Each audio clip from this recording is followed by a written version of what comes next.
Guys, bayangin kalau misalkan tiba-tiba gadget paling hype sejagat raya yaitu iPhone 16 resmi nggak boleh dijual di Indonesia. Dan lebih parahnya lagi, nama Indonesia bahkan nggak disebut sama sekali dalam pidato CEO Apple baru-baru ini. Kenapa ya? Kok kita bisa sampai diabaikan kayak gini?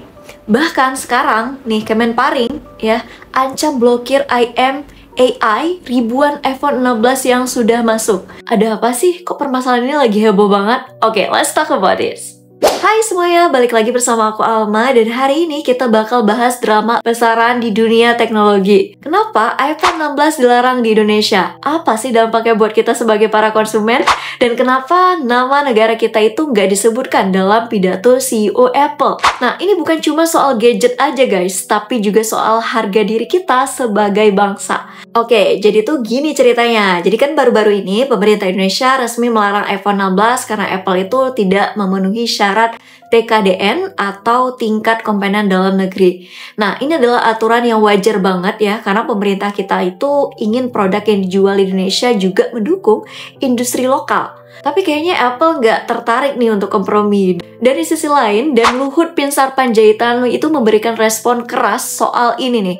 Ya, dimana bapak satu ini, beliau menyinggungkan janji investasi besar Apple di Indonesia yang hingga saat ini belum terrealisasikan. Nah, dari total komitmen yang dijanjikan, ada sekitar baru 1,48 triliun yang direalisasikan ya. Jadi ini jauh lebih kecil ya dibandingkan investasi mereka yang ada di Vietnam yaitu sebesar 256,22 triliun. Dan pemerintah Indonesia juga nggak hanya memikirkan soal teknologi nih, tapi juga potensi terbukanya lapangan kerja yang penting untuk masyarakat kita. Tapi tenang, ada beberapa hal yang bisa kita lakukan untuk keluar dari situasi ini. Mulai dari dukung produk lokal hingga mendorong pemerintah untuk lebih tegas ke perusahaan asing. Guys, di sini aku juga bakal kasih pandangan soal gimana sih seharusnya Apple ini merespon isu ini ya tanpa bikin kita kayak merasa diabaikan. Oke, langsung aja. Pertama, kenapa sih iPhone 16 dilarang di Indonesia? Jadi alasan utama pelanggaran iPhone 16 ini adalah regulasi TKDN ya, yang tadi sudah dijelaskan.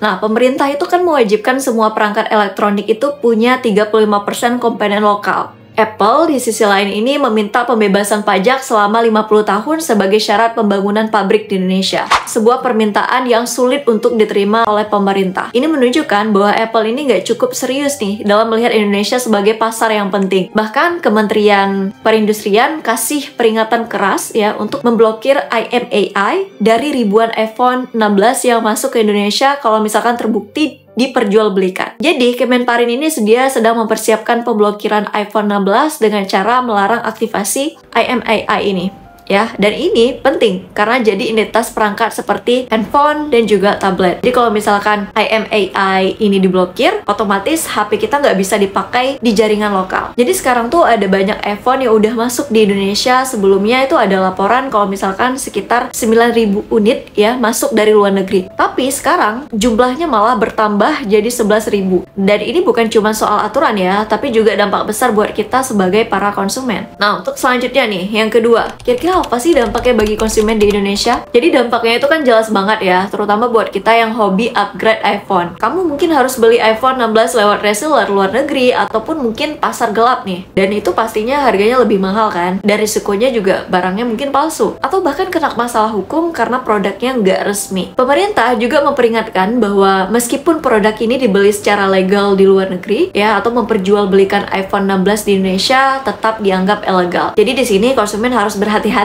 dalam memilih hal ini. Oke, untuk selanjutnya, respon CEO Apple yang kontroversial.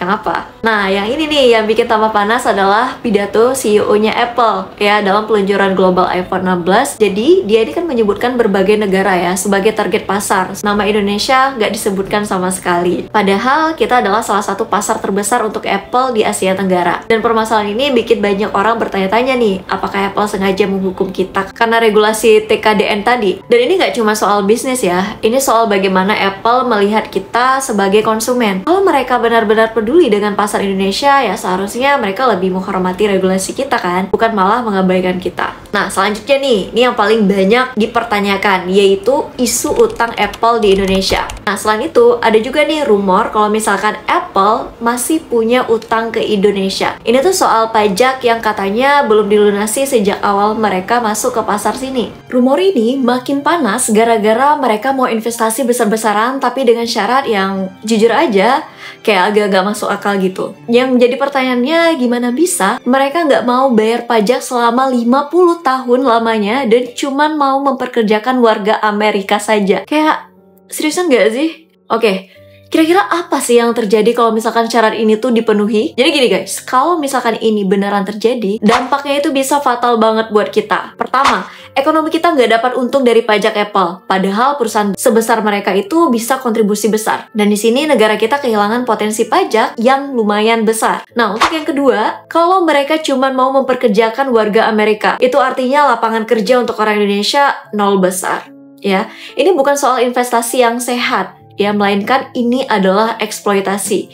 Jadi kita harus berpikir lebih cerdas dan kritis soal ini. Nah, untuk selanjutnya, katanya Apple tambah investasi sebesar 1,5 triliun. Oke, mungkin kalian bisa melihat ya berita-berita ini. Nah, sambil menghadapi ancaman pemblokiran ini, Apple malah mengumumkan investasi sebesar 1,5 triliun. Nah, investasi itu rencananya akan digunakan nih untuk membuat pabrik di Bandung yang akan memproduksi aksesoris dan komponen. Kalau misalkan menurut aku, ini tuh jelas ya strategi Apple buat ngerayu pemerintah kita Indonesia supaya larangan iPhone 16 itu dicabut. Dan pemerintah juga belum ngasih lampu hijaunya nih. Nah, kira-kira menurut kalian gimana?